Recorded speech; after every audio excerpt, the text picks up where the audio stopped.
حضرت علی کو دیکھا نہیں تھا. جوان کہتا جب میں آیا نا میں نے لوگوں سے پوچھا وہ بوڑھے مولا علی کدھر ہے جنہوں نے خیبر کا دروازہ توڑا تھا, بڑی شہرت ہے, کدھر ہے؟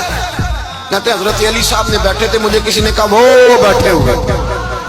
میں گیا تو حضرت علی اخروٹ کھا رہے تھے, تو پورا زور لگا رہے ہیں تو اخروٹ کوئی نہیں ٹوٹتا, پورا زور 2-3 دفعہ, کبھی اس دانت میں کبھی اس دانت میں, ٹوٹتا ہی نہیں. کہتے میں ہنسنے لگا تو حضرت علی نے مجھے پاس بلایا, کہا بیٹے ادھر آ.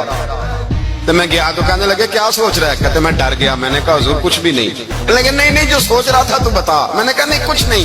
فرمانے لگے میں بتاؤں تو کیا سوچ رہا تھا؟ بتاؤں؟ کہ حضور بتائیے.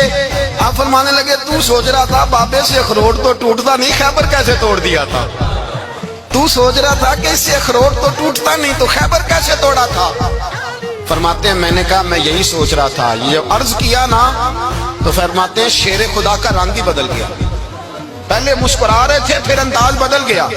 انہوں نے اپنے منہ سے وہ جو خروٹ لگا تھا جھاڑا, ہاتھ منہ جھاڑے, امامہ سیدھا کیا اور فرماتے ہیں شیر خدا بن کے بیٹھ گئے. کہنے لگے بیٹے اخروٹ کو چھوڑ, کوئی خیبر آ تو لا, میں ابھی بھی توڑنے کو تیار ہوں. خیبر کوئی ہے تو لا, میں ابھی بھی توڑنے کو.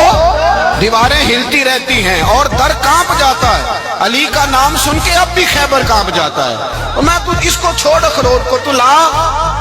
کہتے ہیں میں نے کیفیت دیکھی تو حضرت علی کا تو رنگ ہی بدل گیا.